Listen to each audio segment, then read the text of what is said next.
Hey everyone.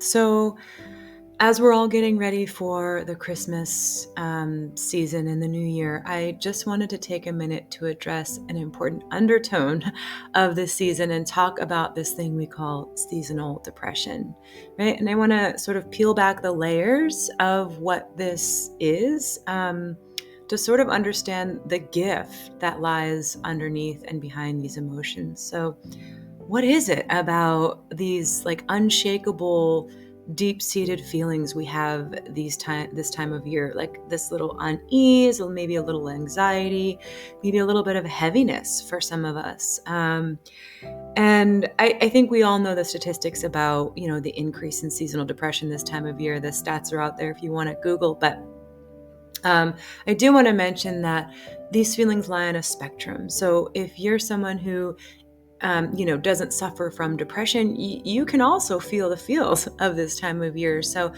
on the one hand, some of us can feel completely incapacitated by these feelings. And on the other side of the spectrum, it can feel like just a little nag of an emotion from time to time during this holiday season and in winter time. And so as we approach the winter solstice, I feel like it's a really good time to offer perhaps a slightly different perspective on the meaning of the holiday season through the lens of feminine form Ayurveda. And there are two sort of lines into understanding this phenomenon from my perspective. So one from an Ayurvedic perspective, right, is to honor the cycle of nature and how it's represented in our bodies. But also sort of the more tantric explanation of understanding how the deep history of our lineage impacts us today. Okay, so let's start with the Ayurvedic perspective, right? So the Ayurvedic basics. There's this thing in Ayurveda that we call Agni. And Agni is the energy that transforms, that digests. It's the element of fire. And so the biggest, most obvious representation we have of that in our world is the sun. Okay. But it can also be represented in like the fire that transforms your dinner when you cook it on the stove or in the oven, right? But there's also a fire that exists within your own belly, and that is your capacity to break down and digest what you eat. And so right now the sun is like on vacation, right? I mean, even today it's, cold and rainy. I haven't seen the sun all day. And so this is the time that is the darkest time of year. It's the coldest time of year, at least here in the northern hemisphere. And we see the sun less now than we do the night, particularly as we reach the winter solstice, which is the darkest day of the year, right? So Agni in nature is at its lowest. And so in Ayurveda, we understand that what's happening in nature is also happening inside us. So whatever's happening on the macrocosm is also happening on the microcosm. So the Agni of nature is at its weakest right now. And so therefore, the Agni within us tends to be the weakest right now. So our ability to transform and digest is naturally low at this time of year. And when I say digestion, I mean the digestion of your food, yes, but also the digestive ability of your immune system, and also your ability to digest your emotions. What's going on with you emotionally this time of year? Okay. So the collective Agni is low. And therefore we see now that during winter, it's naturally more difficult to digest or difficult to digest our emotions, right? So what I'm saying is that if you have these darker feelings that seem to be a little hard to handle this time of year, you're not alone. It's a human trend for this season. It's a natural phenomenon. So the problem is I think it gets amplified for us because we live in a culture that has a general phobia of discomfort. We live in this kind of Pollyanna complex type culture where we expect to show others only that which is okay, the successes, the happy, right? And we have a low tolerance and acceptance for that which might feel or look a little uncomfortable. So think social media, right? So we're inundated with images and videos of this facade of success and beauty and what seems like happiness. But we don't see the other side of it. And so at this time of year and in our culture, I think it's particularly easy for us to bypass or ignore this sentiment of darkness that literally lives in our bones. So, but the misfortune of pushing aside these feelings is that we miss the opportunity to fully embody the miracle of what this season presents for us. So, to understand and make peace with these trends and emotions that impact a large percentage of us is the more tantric approach of looking back into our own history to seek guidance and comfort from our ancestors, right? And why looking back? Why would looking back have any impact on us as modern humans, right? And it's because their struggle and their wins live in us. They live in our bones. And so just take a look around you right now. Everywhere you go, there are houses lit up. There's Christmas trees inside houses and outside of houses. There's red ribbons. There's gift giving, all these traditions. So like it or not, we are continuing the condition of our ancestors through continuing their traditions. So it would make sense then that the impetus for these traditions would also continue to live in our bodies. So for just a moment, can we pause and think about what this time of year would have been like for our ancestors, whose traditions live in our behaviors today, right? So as we approach the winter solstice, this is literally the darkest and coldest time of the year. And think about our ancestors that maybe lived a little bit further north than here, where it's even colder. Imagine what it would have been like for them with no central heating or electricity, or like a Lucky's or a Raley's down the street. So for our ancestors, this represented a time where they would have had to come to terms with the bleak reality that some of their loved ones may not make it through the harsh winter. And there was nothing else they could do but to sit in surrender to that darkness. How depressing, right? And so as humans, it's in our nature to crave the opposite of our experience, right? So what our ancestors would have done would have been to cling to this idea of hope and survival, right? Of life and of light. And so they began the tradition of ushering these reminders into the dark winter by bringing live plants into the home and lighting them up with candles, so that while they sat in darkness, they had these symbols of life to remind them of spring, of warmer weather, of fertile soils, of survival, right? So, but at one point in our lineage somewhere, all of us, our ancestors embodied what it was like to sit in discomfort of darkness. And so this is our inheritance in our lineage. This is what lives in our bodies today. It survives in our emotional bodies. And it is the nature of the human emotion to desire to be seen and to be valued. So unfortunately, it tends to be that the more you ignore the emotional body, the stronger the emotion comes.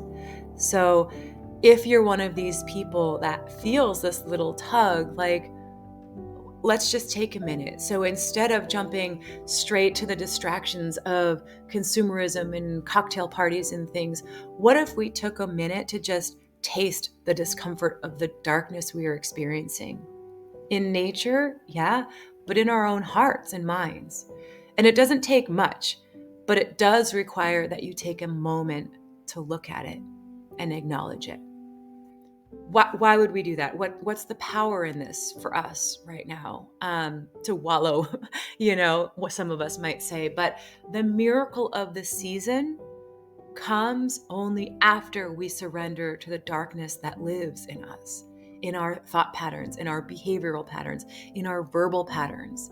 It's only after we give our loving gaze and acceptance and surrender to this darkness that has gripped our hearts and constricted our growth, that we can experience the birth of the things that this holiday season represents, which are love, compassion, generosity, right? Grace, kindness, peace.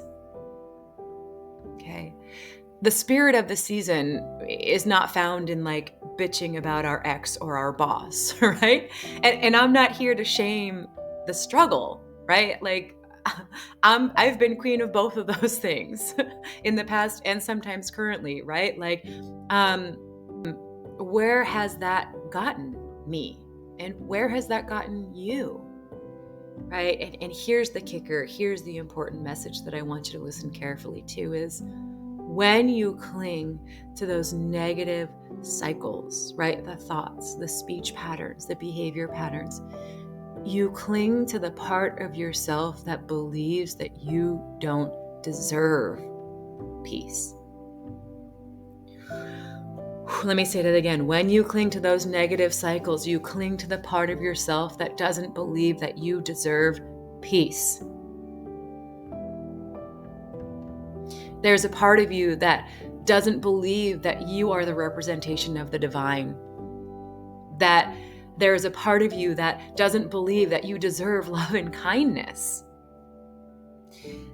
The thing is, and let me be the first to tell you if you haven't been told this before, but it is your birthright to experience peace and love in your heart. And it's just waiting there for you. It's the glory or even the gift of being human. The peace, the love, the happiness, all the things that you want is wanting you 100 times more. But what gets in the way is our disbelief that we deserve it all. So what do? Surrender. Surrender these negative tendencies. Give them up. And make room in your life and your heart for peace and love. Like, I'm not saying it's easy, right? Like, look, we're all human and we all have feelings. And, for some of us, it might be sort of baby steps. But this winter, can you take a moment to notice if and when you start to feel these sort of oogie feelings, when you feel the darkness creep in, the unhealthy thought patterns creep in, the unhealthy verbal patterns creep in, like your old tendencies that are negative, but you keep doing anyway, right? Take a minute away from the distractions, take a minute away from the parties and the consumerism, right? And the presence, and sit with this part of yourself.